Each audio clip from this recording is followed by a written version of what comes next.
Hello, my name's Bond, Richard Bond, and this is Curmudgeonly Yours, a show on Society Bites Radio, part of the Radio Ear Network family, supplying social interaction for the mind and soul. The introductory and concluding music to this show is La Polonaise by Wieniawski, played by Max Bond. I am your host and curmudgeon, where everything is what it seems. Nothing is what it seems. And what is not said is often of most interest. Today, I will be speaking with Julie Stewart about nutrition and health. Julie Stewart is a senior sales coordinator. Hi, Julie. Hi, how are you doing? Fine, thanks. Thanks very much. Good to have you on. Curmudgeonly Yours on Society Bites Radio, and it's part of the Radio Ear Network. And we broadcast out of Sarasota, Florida. Julie Dutton Stewart has been helping people as a rehab therapist since 1994. Nutritional counseling is but one of her areas of expertise. Learning that 75 to 80% of all disease is preventable, with 80% of that prevention being nutrition and 20% other lifestyle choices, is what inspired her to take a real, honest look at her family's diet and lifestyle. One simple change at a time has created major impacts on their lives. Julie has two daughters. As a mom, she feels so relieved to be able to bridge her whole family's nutritional gaps with whole food nutrition. Each day, every member of her family has a nutrition and health trio, omegas, and a shake. They use the bars as on-the-go snacks and grow their produce on their vertical garden. Julie loves caring about others and sharing educational information with them. When it makes sense, it's easier to do better is the motto. Doing better allows her to be fit and healthy and has led to her incredible amount of energy to do what she loves, travel and adventure. She feels like life is all about experiences and she wants to have as many as she can. Quality of life is her focus. Julie, today I understand you are going to share with us about a really forward-thinking and easy way to grow your own food.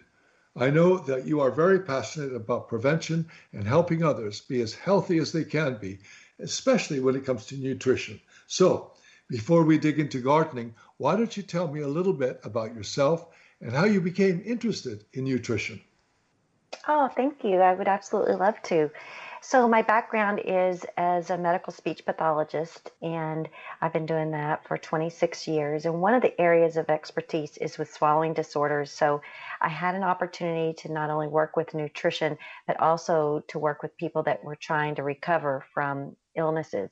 And I realized quickly working with seniors that the last 10 to 15 years of their lives was really not very good quality, but that 80% of all those diseases they were getting were preventable. So I just took my family on a big health journey and realized that it was pretty much impossible to eat everything you need every single day. And I aligned myself with a company that has whole food nutrition and easy to swallow capsules or gummies, and kids get it for free. And we just have simple ways to be able to get more plants into us. And today we're going to talk about one of the products, which is an aeroponic vertical growing system, which is another way that we get plants into our bodies every single day. Yeah, well, you've got me with the vitamins. I take them all the time, and the gummies are pretty good too. So Yeah. you got our children on the gummies. Well, Julie Stewart, so knowing that nutrition is important to preventing 80% of all diseases is one thing. That's one thing. But growing your own food is another. Most people get their produce from the grocery store or even a farmer's market. What made you decide to grow your own food? And do you grow all of it? Well, I grow probably 80% of my own food. I currently have two of the aeroponic vertical growing systems. And what's really cool about them is that they can be used indoors or outdoors. So I live in Florida. I get to grow outdoors most of the time. Sometimes in the really hot summer seasons. Sometimes I'll bring it indoors and use grow lights.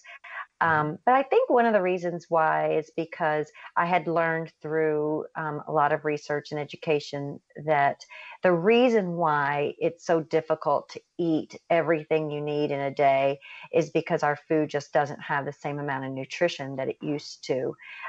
For example, it you have to eat 40 apples to get the same amount of nutrition as one apple that was grown in the 1900s, early Hmm. 1900.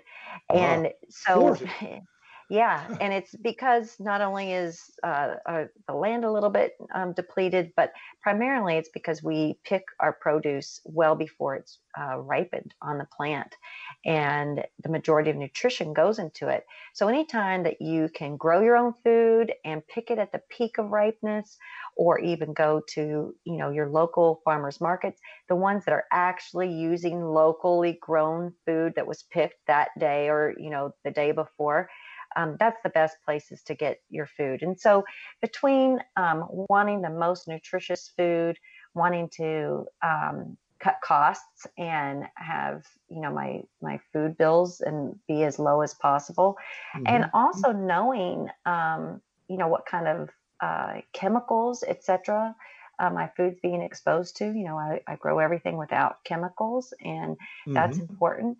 And then lastly, it's every other month that there's a recall at the grocery store for salmonella or something else that's on our produce. So there's just a variety of reasons why it's kind of important to have a little bit more control and knowledge about what you're putting in your body, and that includes, your produce and food. Well, it's amazing to me when you say 40 times for like an apple. I'm I have one apple, I think, and it seems to be very, very large. The apple, it's were the apples that big in the early 1900s? So, I think it probably is just a normal size apple, but the if you think about the food pyramid, which, Richard, we're a little older, mhm. you may not even realize that they don't teach the food pyramid anymore. They teach, the USDA teaches something called Choose My Plate. And it is a diagram that has color coding on a plate of how much, fruit or Ve- protein or, Vegetables. etc. Hmm. And the reason that they've gone to that is because um, the number for produce amount of plants and fruits and vegetables you're supposed to eat it every day is 9 to 13 servings, and a Wow. serving size is approximately a cup. And I Sure. mean, it's just impossible to do that. There's no way.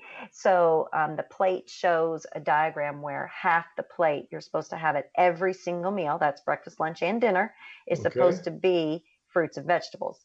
And Mm. people aren't doing that. So um, it's the reason that number has gone up, because when we were younger, it was closer to 5 servings, which is a little Mm. bit more reasonable, is because the food doesn't have as much nutrition in it.